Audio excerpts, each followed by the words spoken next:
Okay, let's try this again, shall we?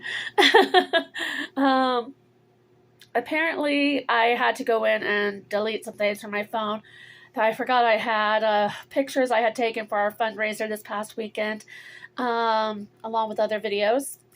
And luckily, I have room now to continue this video. Well, this is part 2 about the Baptist Temple. And I got to thinking about Pastor Chuck Sigler and how I said he was new at the time. No, he had been with us for about, I'd say maybe 3 years by then. And he had made quite a change in our church. There was a division between the older congregation and I was in the youth group at the time. There was quite a division between us because it was time for a change for us.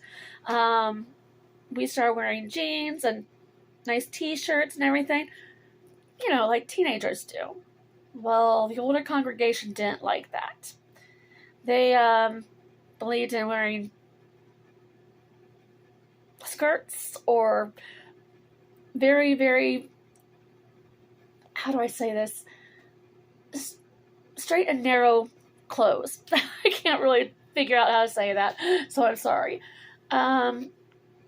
We, as a youth group, had decided that we were not going to go to church, the service, because of we were being judged by the older congregation. So we stayed in the youth group room during the service.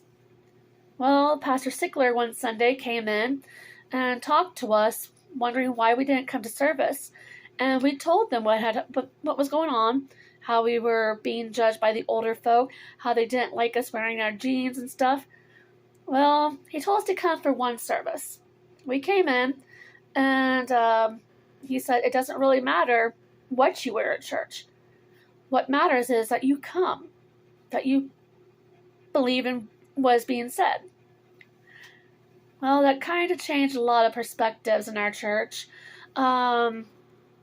Even though I'm not going to the Baptist Temple anymore, and it shuttered its doors.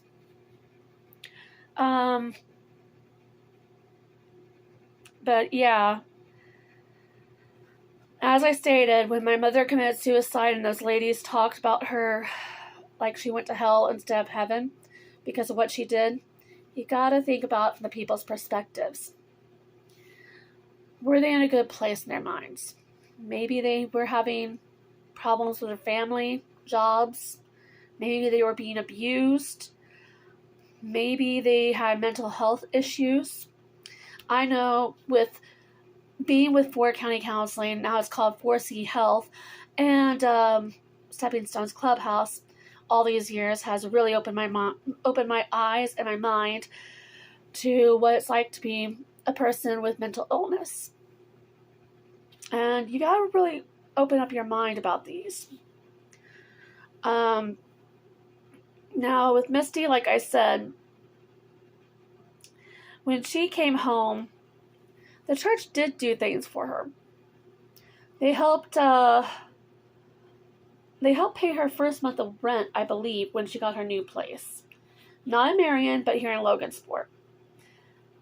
And then they got a special walker for Patricia because she was the newest baby of the church. We had not had a baby in so many years. So they got a special walker for her.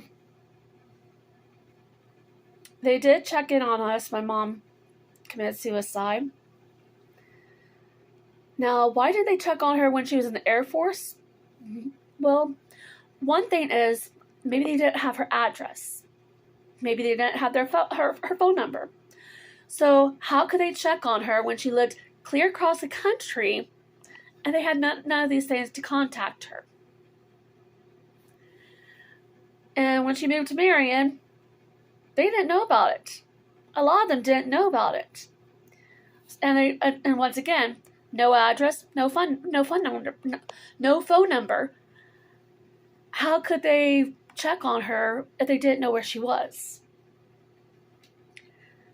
When she had her stroke, again, how could they know that? They had no connection. They had no contact with Misty whatsoever for years. And Misty's blaming this all on the church. No, no, no, no. If you want contact with a church and you decide to badmouth them, you gotta think about contacting them first, telling them where you are, telling them what's going on, and then they'll check on you because they'll know what's going on, not the other way around. And as for the church, the woman who came with me, she doesn't go to the Baptist temple anymore. She hadn't been going for quite a few years. She started going to another church, but when Misty and I were kids, I was like maybe 2 years old at the time, and Misty was 7, or I don't know. And that's when she went to the Baptist temple when we were kids. She hadn't been there since I was like maybe 7, because she started going to another church. So no, Misty, it's not the Baptist temple judging you. The Baptist temple is gone. It's shut its doors. Now, as for who the woman was, I won't say her name because I care for her. She's like, she's been there for me my whole life, basically.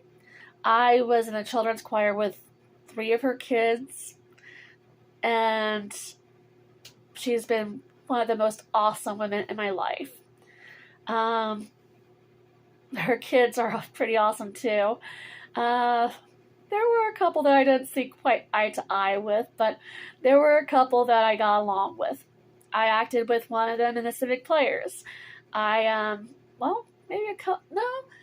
acted with the younger ones in the Junior Civics too. I was part of the children's choir with 3 of them, like I said.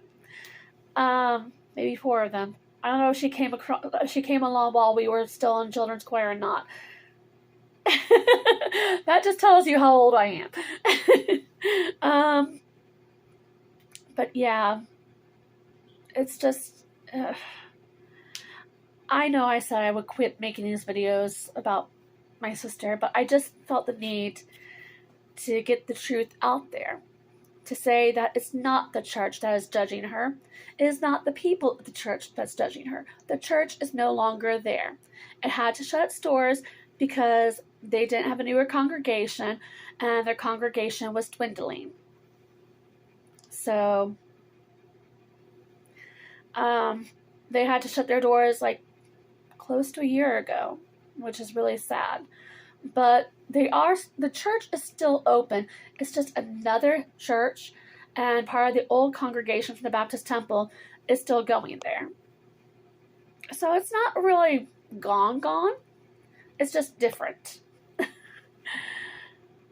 If it wasn't for the Baptist temple, we wouldn't have had a caring youth leader. She had always been there for us. She made sure we got what we needed in our beliefs. We went to Acquire the Fire conferences. We went to the youth conferences in Indiana. We went to the youth conference in Colorado, which was a blast. I loved that. I was like maybe 17 at the time when we went to Colorado, and we stayed at the YMCA in Estes Park, Colorado. Oh, I love that town. It's so beautiful. It's up in the mountains, and I got to see basically it's an art colony, which I totally love. If I didn't have problems with my allergies and asthma, I would want to move there. It was so beautiful. But yeah, I guess that's about all I want to say. Am I going to church right now? Well, I'm going to celebrate recovery on Friday nights. Sometimes I go on a Sunday, but I mainly go on Facebook and I watch the services. It's because I'm fairly anxious around crowds of people now. I'm not too sure what's up with that. Every time I'm around crowds, I'm a big ball of anxiety. So, anyway, I'll talk to you guys later. Love y'all.